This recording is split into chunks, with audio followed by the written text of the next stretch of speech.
ask that you keep us safe out there, keep us patient, keep everyone outside patient, Lord. We ask that as everyone comes out, that your light shines through them and they just have a blessed week. And just keep us safe. Amen.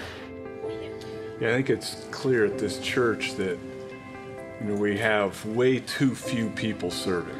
We have 13,000 plus people here, and I don't know how many of us serve, but this group is small enough, sort of indicative of the fact that there's room for more.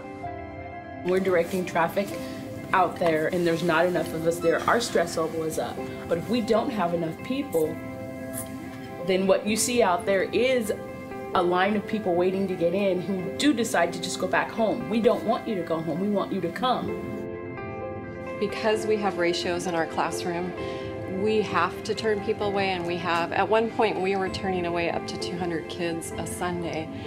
And I remember one Sunday just getting ready, and the Lord just really showed me that there was a story behind each one of those people that were being turned away. You know, whether it was a story of, finally getting their neighbor to come to church, or finally getting their husband to come to church.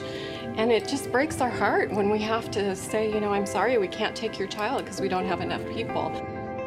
We want to become involved. We want to help someone when we see they're in need or they have something that's really getting to them. But the lack of people, the lack of volunteers, just doesn't allow us to do that. I think people that don't volunteer don't understand the impact that it has on your life and how it can change your walk with God and your daily life and just everything. God is calling you not to bless himself. He doesn't need you to do it so he can bless you.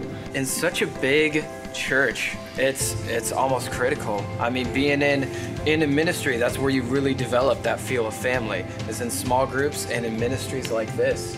To look at somebody, to greet someone, and to be able to almost see the change in the look on their face. And you just know that you've had a huge impact on that person as they got to church. Once you make that step and start serving, seeing the impact that you have on all the other lives around you is worth it. None of us are actually qualified. We've all done whatever we've done, and only through the grace of God are we qualified to do what we do now. There isn't one person that can say, God hasn't called me to serve. God's called everybody to serve, and he hasn't called you to serve next week, a month from now. He's called you to serve continually. Help us so we can make your experience easier, as well as you making someone else's in the future. Pass it down. Keep it going. Have a good week. Thank you.